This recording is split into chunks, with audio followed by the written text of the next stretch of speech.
গন্তব্য কাবুল এই ভ্রমণ কাহিনীটির সকল বিষয় নিয়ে আজকে আলোচনা করব এই ভিডিওতে। পুরোপুরি লাইন বাই লাইনের ব্যাখ্যাগুলো বোঝার চেষ্টা করব। আমরা জানি লেখক সৈয়দ মুজতবা আলী সবসময় ভ্রমণ কাহিনী নিয়েই লিখে, এটিও তার একটি ভ্রমণ কাহিনী এবং এটি নেওয়া হয়েছে দেশ বিদেশ গ্রন্থ থেকে এটি নেওয়া হয়েছে। লেখক পরিচিতি সম্পর্কে একটু জেনে নিই। সৈয়দ মুজতবা আলী 1904 সালের 13ই সেপ্টেম্বর তৎকালীন আসামের করিমগঞ্জে জন্মগ্রহণ করেন। তার পৈতৃক নিবাস বৃহত্তর সিলেট জেলায়। তার পৈতৃক নিবাস ছিল বৃহত্তর সিলেট জেলায়। তিনি বিশ্বভারতী বিশ্ববিদ্যালয় থেকে 1926 সালে স্নাতক ডিগ্রি লাভ করেন। জার্মানির বন বিশ্ববিদ্যালয় থেকে অর্জন করেন পিএইচডি ডিগ্রি। খুবই গুরুত্বপূর্ণ, এই লাইনটা একটু ভালো করে দেখবে। তবে তার শিক্ষা জীবনের অধিকাংশ সময় কেটেছে শান্তিনিকেতনে। শান্তিনিকেতন বলতে আমরা জানি রবীন্দ্রনাথ ঠাকুরের প্রতিষ্ঠিত বিশ্বভারতী বিশ্ববিদ্যালয় যেটি আছে, এটির নামই হলো শান্তিনিকেতন। তো এখানে সাহিত্য নিয়ে বেশি গবেষণা করা হতো, সেই সুবাদে তিনি সেখান থেকে অনেক বেশি ধারণা পেয়েছেন। আফগানিস্তানের কাবুল কৃষি বিজ্ঞান কলেজে তিনি কিছুকাল অধ্যাপনা করেন। কোথাকার? আফগানিস্তানের কাবুল শহরে। তো এটাও ছিল তার গন্তব্য কাবুল। কাবুল নামে আফগানিস্তানের যে জায়গাটি ছিল সেখানে তিনি রওনা দিলেন। এছাড়াও দেশ বিদেশে বহু স্থানে তিনি কর্মসূত্রে যুক্ত ছিলেন। আরবি, ফার্সি, সংস্কৃত, ফরাসি, জার্মান সহ বিভিন্ন ভাষায় তার দখল ছিল।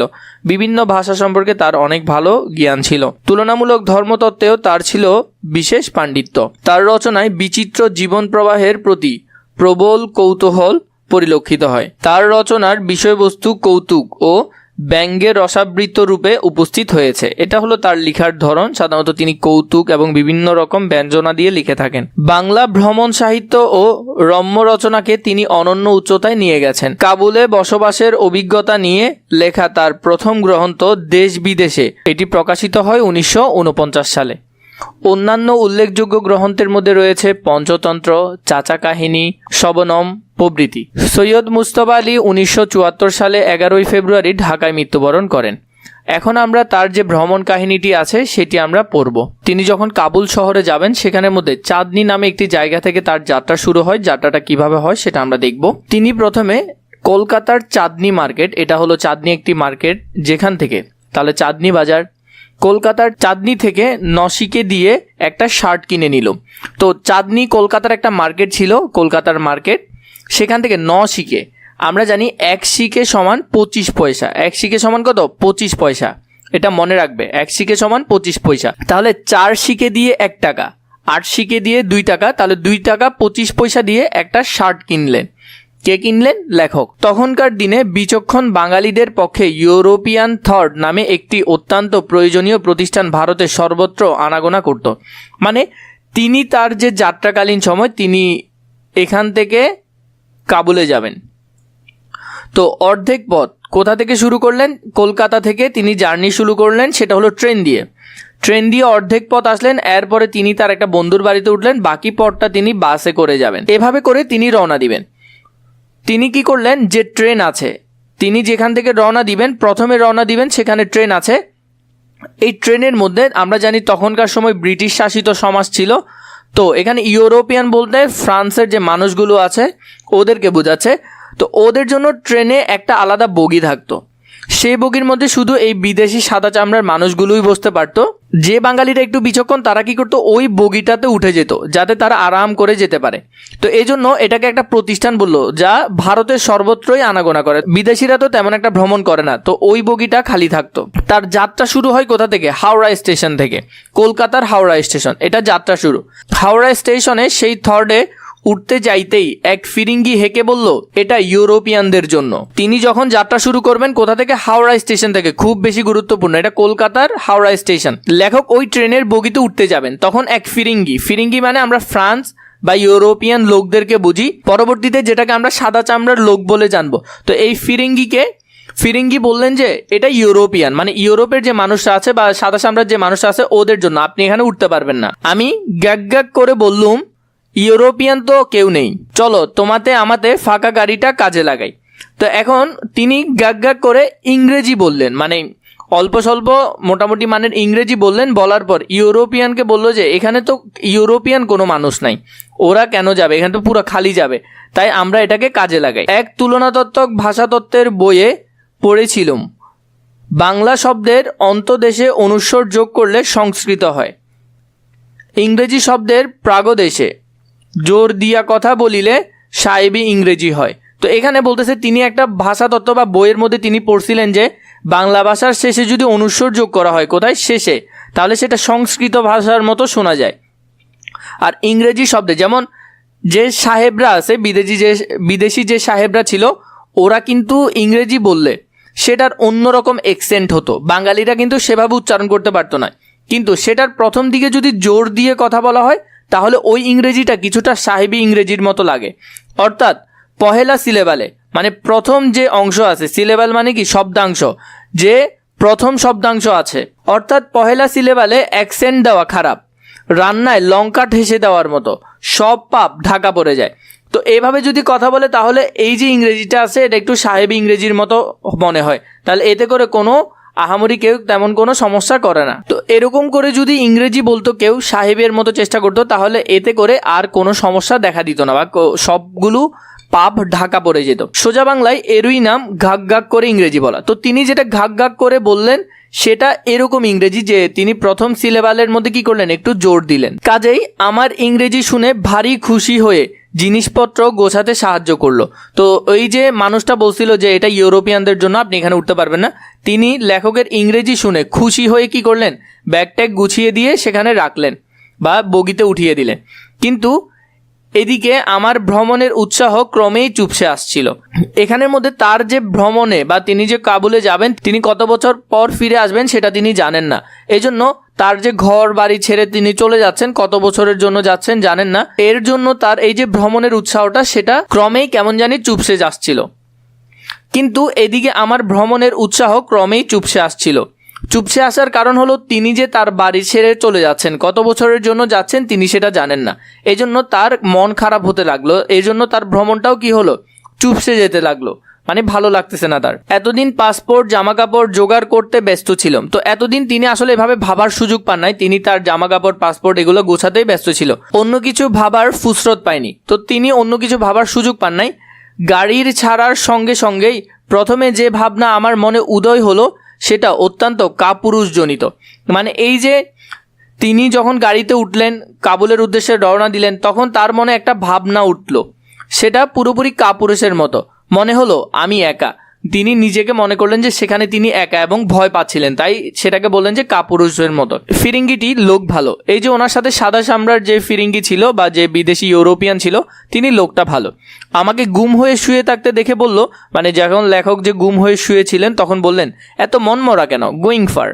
তো এখানের মধ্যে লেখককে ডিরেক্ট জিজ্ঞেস না করে যে হোয়ার আর ইউ গোয়িং, তুমি কোথায় যাচ্ছ, এটা ডিরেক্ট জিজ্ঞেস না করে গোয়িং ফার জিজ্ঞেস করলেন। কারণ বিদেশি যারা আছে ওরা ডিরেক্ট কারো বিষয় বা কারো পার্সোনাল বিষয় জিজ্ঞেস করেন না, তাই তিনি এটা বিলেতি কায়দায় বললেন। দেখলুম বিলেতি কায়দা জানে, হোয়ার আর ইউ গোয়িং বললো না। তো ওই যে পার্সোনাল যে বিষয়গুলো সেগুলো আর বললো না, তিনি শুধু এটা বললেন। তা যাই হোক, সাহেবের সঙ্গে আলাপচারিতা আরম্ভ হলো, যে সাহেবের সাথে ওনার কথোপকথন চললো, তাতে লাভও হলো। মানে এটাতে কি হলো, লেখকের লাভও হলো। সন্ধ্যা হতে না হতেই প্রকাণ্ড এক চুবড়ি খুলে বলল, মানে এই যে লোকটা ছিল ফিরিঙ্গি, লোকটা কি করলো, সন্ধ্যা হতে না হতেই লেখকের জন্য একটা চুবড়ি মানে অনেকগুলো খাবার একসাথে করে নিয়ে এসে সেটা ওনাকে খুলে দিয়ে বলল যে খান। ফিয়াসে নাকি উৎকৃষ্ট ডিনার তৈরি করে সঙ্গে দিয়েছে। ফিয়াসে মানে হলো যে প্রেমিকা বোঝাচ্ছে বা যার সাথে পরবর্তীতে বিয়ে হবে এরকম বোঝাচ্ছে। তো ওনার ফিয়াসে মানে এই যে ফিরিঙ্গি আছে, ফিরিঙ্গির ফিয়াসে নাকি ওনাকে উৎকৃষ্ট ডিনার মানে অনেক বেশি খাবার রান্না করে দিয়েছে, এবং তাতে নাকি একটা পুরোদস্তর পল্টন পোষা যাবে, মানে পুরো একটা পল্টনকে খাওয়ানো যাবে, এতগুলো খাবার দিয়ে ফেলছে। আমি আপত্তি জানিয়ে বললাম, লেখক আপত্তি জানিয়ে বলল যে আমিও কিছু সঙ্গে এনেছি, তবে সে নিতান্ত নেটিভ বস্তু, মানে নেটিভ মানে হলো স্বদেশী, নিজের দেশের। আমরা দেশীয় যে খাবারগুলো খাই সে ধরনের খাবার, তাই বললো নেটিভ বস্তু। হয়তো বড্ড বেশি ঝাল, তাই হয়তো আমরা খাবারের, যেমন বাঙালিরা খাবার একটু ঝাল বেশি খাই, তাই বললো যে একটু হয়তো বেশি ঝাল। খানিকক্ষণ তর্কাতর্কির পর স্থির হলো সবকিছু মিলিয়ে দিয়ে ব্রাদারলি ডিসিশন করে আলাকর্তন ভোজন, যার যা খুশি খাবে। তো এর পরবর্তীতে ওনাদের ডিসিশন হলো যে দোনোজনের খাবারগুলো রাখবে, যার যেটা ভালো সে সেটা খাবে। সাহেব যেমন যেমন তার সব খাবার বের করতে লাগলো, আমার চোখ দুটো সঙ্গে সঙ্গে জমে যেতে লাগলো। তো সাহেব যখন তার খাবারগুলো বের করতেছে, লেখকের চোখ জমে যাচ্ছিল। কেন? সাহেব যে খাবারগুলো ব্যাগ থেকে বের করতেছে, লেখকও ঠিক সেই রকম খাবারগুলোই নিয়ে এসেছে কিনে বাজার থেকে। সেই শিক কাবাব, সেই ঢাকাই পরোটা, মুরগির মুসাম্মান, আলুর গুস্ত। তো এই যে বিষয়গুলা, এগুলা কিন্তু সাহেবও নিয়ে এসেছে। তো সাহেবকে তার ফিয়ন্সে কি বলেছে যে এই খাবারগুলো আমি নিজে বানিয়ে দিয়েছি। কিন্তু লেখক তো এগুলো দেখে নিজে চিনে গেল, এবং যে সাহেব ছিল তিনিও বুঝতে পারলেন যে এগুলো ও বানায় দেয় নাই। মনে একটু সন্দেহ জাগলো। আমিও তাই নিয়ে এসেছি জাকারিয়া স্ট্রিট থেকে। তো তিনি বলতে কলকাতার একটা ফেমাস জায়গা জাকারিয়া স্ট্রিট, যেখানে অনেক ধরনের খাবার পাওয়া যায়, সেখান থেকে লেখকও জাকারিয়া স্ট্রিট থেকে এইসব বিষয়গুলাই নিয়ে এসেছে। তো এখন দোনোজনের মনে সন্দেহ জাগলো যে মেয়েটা কি তাকে মিথ্যা বললো নাকি, যে তার ফিয়ন্সে তাকে মিথ্যা বললো নাকি। এবার সাহেবের চক্ষু স্থির হওয়ার পালা, মানে সাহেব পুরোপুরি অবাক হয়ে গেলেন। ফিরিস্তি মিলিয়ে একই মাল বেরোতে লাগলো, মানে একই রকম যে খাবারগুলো সেগুলো। এমনকি শিক কাবাবের জায়গায় স্বামী কাবাবও নয়, মানে এত বেশি মিলে গেছে যে ও যেটা আনছে ও সেম ওইটাই আনছে। আলু গোস্তের বদলে কপি গোস্ত পর্যন্ত নয়, মানে একই জিনিস বের হয়েছে। ও আলু গোস্ত আনছে, ও শিক কাবাব আনছে। আমি বললুম, মানে লেখক বলতেছে, ব্রাদার আমার ফি আসে নেই, এইসব জাকারিয়া স্ট্রিট থেকে কেনা। মানে বলতেছে আমার তো প্রেমিকা নাই, আমি এগুলা জাকারিয়া স্ট্রিট থেকে নিয়ে এসেছি। মানে এখানে ও লেখকের বউ নাই সেটা বোঝাচ্ছে। একদম হুবহু একই স্বাদ, মানে স্বাদটাও একই। সাহেব খায় আর আনমনে বাইরের দিকে তাকায়, যে ভাবতেছে আর কি যে আমার ফিয়াস আমার সাথে মিথ্যা কথা বললো। এই বিষয়টা আমারও আবছা আবছা মনে পড়লো, মানে লেখকের আবছা আবছা করে মনে পড়ছে যখন সওদা করছিলাম, মানে যখন আমি এগুলো কিনছিলাম, তখন যেন এক গাবদা ফিরিঙ্গি ম্যামকে হোটেলে যা পাওয়া যায় তাই কিনতে দেখেছিল। মানে বলতেছে আমি যখন এই খাবারগুলো কিনতেছিলাম তখন আমার পাশে এক গাবদা মানে একটু হালকা মোটা সোটা এক ফিরিঙ্গি, মানে বিদেশি মেয়ে, সাহেবি ম্যাম, হোটেল থেকে সেম আমার মতো একই খাবারে কিনতেছিল। ফিরিঙ্গিকে বলতে যাচ্ছিলাম তার ফিয়াসের একটা বর্ণনা দিতে, কিন্তু থেমে গেল। মানে ও লেখক চাইছে যে ফিরিঙ্গিকে বলবে যে আসলে তোমার ফিয়াসের একটু শারীরিক বর্ণনাটা দাও, দেখতে কেমন। তখন কিন্তু লেখক কি করলেন, থেমে গেলেন। কথা আর বাড়ালেন না যে এত সন্দেহ জাগিয়ে কি হবে, পরে না ওদের সংসারটা যদি আবার ভেঙে যায়। ভোর কোথায় হলো মনে নেই, সকাল কোথায় হয়েছে তিনি মনে করতে পারছেন না। জুন মাসের গরম পশ্চিমে গৌরচন্দ্রিকা করে নামে না। তো সাধারণত আমরা দেখি যে আমাদের যে এলাকার মধ্যে গরম পড়ে সেটা আগে সকালবেলা একটু শীতল থাকে, পরবর্তীতে গরমটা আস্তে আস্তে করে বাড়ে। কিন্তু পশ্চিমের দিকে, পশ্চিম বলতে এই পশ্চিমবঙ্গ বা ওই দিকের সাইডের জায়গাগুলো বোঝাচ্ছে, সেদিকে হুট করেই গরম চলে আসে। মানে আচমকা রোদ উঠলো, গরম পড়া শুরু হলো। 7টা বাজতে না বাজতেই চর করে টেরোচা হয়ে গাড়িতে ঢোকে, আর বাকি দিনটা কীরকম করে কাটাবে তার আভাস তখনই দিয়ে দেয়। তো এখানের মধ্যে বলতেছে যে 7টা বাজার সময় রোদের প্রকোপটা অনেক বেড়ে যায়, এবং এত বেশি যে সেটা লেখক বুঝতে পারে যে আজকে দিনে আরও অনেক বেশি গরম পড়বে। গাড়িটা যেন কলায়াত ঊর্ধ্বশ্বাসে ছুটছে। কলায়াত মানে এক ধরনের ক্লাসিক গানের কথা এখানে বলছে, যেটি খুবই ফাস্ট গাওয়া হয়। ঊর্ধ্বশ্বাসে মানে খুব জোরে ছুটছে, কারণ অনেক বেশি রোদ, তাই লেখক এটা বললেন। কোনো গতিকে রোদ্দুরের তবল চিকে হার মানিয়ে কোথাও গিয়ে ঠান্ডায় জিরোবে। এখানের মধ্যে বলছে যে গাড়িটা যেটা আছে সেটা রোদের ভয়ে অনেক জোরে চলছে, তার কারণ হলো যে তার ইচ্ছে সে কোনো একটা জায়গায় গিয়ে ঠান্ডার মধ্যে জিরাবে। আর রোদ্দুরেও চলছে সঙ্গে সঙ্গে ততোধিক ঊর্ধ্বশ্বাসে, মানে রোদও তার সাথে অনেক জোরে করে চলছে। সে পাল্লায় প্যাসেঞ্জারদের প্রাণ যায়, মানে সে পাল্লায় মানে অনেক রোদও পড়তেছে, গাড়িও অনেক জোরে চলতেছে, তার জন্য প্যাসেঞ্জারদের অবস্থা পুরোপুরি খারাপ। গাড়ি এর মাঝে আবার ভোল ফিরিয়ে নিয়েছে। ভোল ফিরিয়ে নেওয়া মানে হলো যে গাড়ি এখান থেকে একটা স্টেশনে গিয়ে থেমেছে, এবং সেখান থেকে নতুন ধরনের লোক উঠেছে। মানে ফিরিঙ্গি লোকটা হয়তো নেমে গিয়েছে, এবং এখন যাদেরকে দেখা যাচ্ছে ওরা হিন্দু নয়, ওরা বেশিরভাগই হলো মুসলিম। দাড়ি লম্বা হয়েছে, মানে ওদের যে দাড়ি আছে, এর আগে ফিরিঙ্গিরা সাধারণত দাড়ি রাখে না, কিন্তু দাড়ি লম্বা হয়েছে। মানে গাড়িটা কলকাতা থেকে এবার হয়তো ইন্ডিয়ার বর্ডার থেকে পাকিস্তানের ভিতর ঢোকা শুরু করলো। টিকি খাটো হয়েছে, যে চুলের টিকি সেটা খাটো হয়েছে। নাদোষ নুদোষ লালা জীবের মিষ্টি মিষ্টি আয়েভ বৈঠিয়ে আর শোনা যায় না। মানে ওই যে আগের সময় যেমন করে কথা হতো ফিরিঙ্গির সাথে, ওই রকম সাউন্ড আর শোনা যাচ্ছে না। এখন 6 ফুট লম্বা পাঠানদের দাগা দাগা দিলতা রাউরা, পাঞ্জাবিদের তুবি আসি, আর শিখ সর্দরাজিদের জলাবদ্ধ দাড়ির হরেক রকমের বাহার। এখানের মধ্যে বলতেছে এতক্ষণ যে ফিরিঙ্গি লোকটা ছিল ওই রকম শব্দ এখন আর শোনা যাচ্ছে না, এখন 6 ফুট লম্বা পাঠানদেরকে দেখা যাচ্ছে এবং এখানের মধ্যে পাঞ্জাবি যে মানুষরা আছে যারা বিভিন্ন ভাষায় কথা বলে ওদেরকে দেখা যাচ্ছে, শিখ যারা আছে যারা অনেক বড় বড় দাড়ি রাখে ওদেরকে দেখা যাচ্ছে, ওদের বিভিন্ন রকম কথা শোনা যাচ্ছে, আলাপ শোনা যাচ্ছে। সামনের বুড়ো সর্দারাজি প্রথম আলাপেই আরম্ভ করলেন। তার সামনে যে সর্দারাজি বসে আছেন তিনিই প্রথম আলাপ আরম্ভ করলেন। গোয়িং ফার নয়, মানে তখন যে ফিরিঙ্গি সাহেব যেভাবে শালীনতা বজায় রেখে কথা বলেছিল সেরকম নয়, সোজাসুজি কাহা যায়গা, মানে ডিরেক্ট জিজ্ঞেস করলেন, পার্সোনাল ব্যক্তিগত বিষয় ডিরেক্ট জিজ্ঞেস করে ফেললেন। আমি ডাবল তসলিম করে সবিনয়ে উত্তর দিলাম, ভদ্রলোক ঠাকুরদার বয়সী আর জবরজঙ্গ দাড়ি গোফের ভিতরে অতি মিষ্টি মোলায়েম হাসি। মানে উনি কি করলেন, ওনাকে আনসারটা দিলেন একেবারে সুন্দরভাবে এবং তার ভিতর দিয়ে যে শিখ মানুষটা ছিল, যে সর্দারাজি ছিল, তিনি অতি মিষ্টিভাবে হাসি দিলেন, সেটা তার গোফ এবং দাড়ির মাঝখান দিয়ে দেখা যাচ্ছিল। জিজ্ঞাসা করলেন, পেশোয়ারের কাউকে চিনি? উনি জিজ্ঞেস করলেন যে আপনি কি পেশোয়ারের বা ওই এলাকার কাউকে চিনেন? না, হোটেলে উঠবে, মানে বলতেছে নাকি আপনি হোটেলে থাকবেন। বললুম বন্ধুর বন্ধু। তো লেখক বললেন যে আমার বন্ধুর বন্ধু স্টেশনে আসবে, তবে তাকে কখনো দেখিনি। তো বলতেছে কিন্তু আমি তাকে কখনো দেখিনি, তিনি যে আমাকে কিভাবে চিনবেন সে সম্বন্ধে ঈষৎ উদ্বেগ আছে। তো বলতেছে ওই আমার বন্ধুর বন্ধু যে আছে ওকে কিন্তু আমি দেখি নাই, ও আমাকে কিভাবে চিনবে সেটা নিয়ে আমি একটু টেনশনে আছি।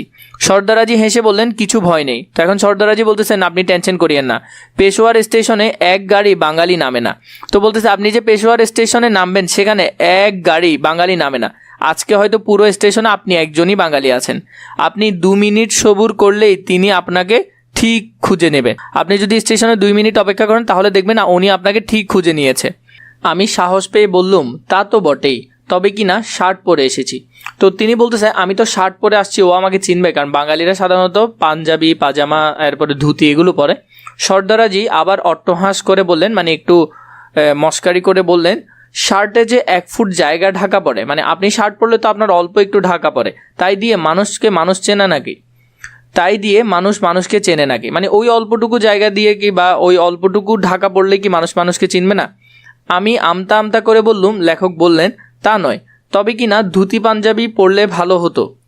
তো বলতেছে আমি যদি ধুতি পাঞ্জাবি পরতাম তাহলে আমাকে সহজে চিনতে পারতো, কারণ বাঙালির পোশাক সাধারণত ধুতি পাঞ্জাবি হয়। সর্দারাজিকে হারাবার উপায় নেই, বললেন ও তো তাজ্জবিবাদ, পাঞ্জাবি পরলে বাঙালিকে চেনা যায়। তো বলতেছে ওইটা তো একটা তাজ্জবিবাদ, মানে আজগবি কথা, যে পাঞ্জাবি পরলেই কি বাঙালিকে চেনা যায়? পাঞ্জাবি তো পাকিস্তানিরাও পরে, অন্যরাও পরে। আমি আর এগুলুম না, মানে লেখক আর কথা বাড়ালেন না। বাঙালি পাঞ্জাবি ও পাঞ্জাবি কুর্তায় কি তফাৎ সে সম্বন্ধে সর্দারাজিকে কিছু বলতে গেলে তিনি হয়তো আমাকে আবারও বোকা বানিয়ে দেবেন। তো বলতেছে যদি আমি এখন যে পাকিস্তানির পাঞ্জাবির ধরন বা বাঙালির পাঞ্জাবির ধরনের মধ্যে যদি পার্থক্য জিজ্ঞেস করতে যাই, দেখবো যে উনি আমাকে আবার বোকা বানিয়ে দিয়েছেন। এর চেয়ে বরঞ্চ উনিই কথা বলুন, মানে এর থেকে ভালো উনি নিজেই আমার সাথে কথা বলুন, আমি কথা না বাড়াই, আমি শুনে যাই। জিজ্ঞাসা করলুম, সর্দারাজি সিলোয়ার বানাতে ক গজ কাপড় লাগে?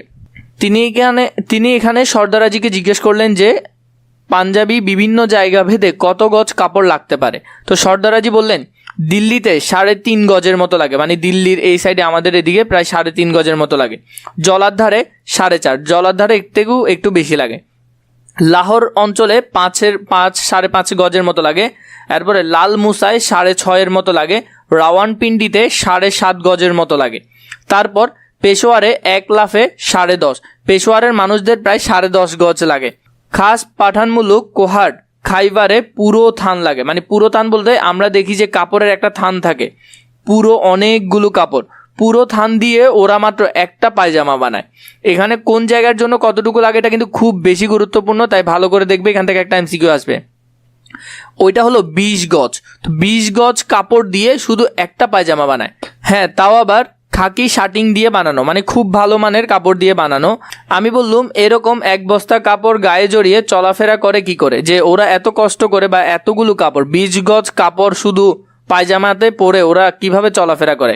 মারপিট খুন রাহাজানির কথা বাদ দিন, মানে ঝগড়াঝাটির সময় দৌড়াদৌড়ির সময় তো এটা তো বাদই দিলাম, এমনি ওরা চলাফেরা করে কিভাবে?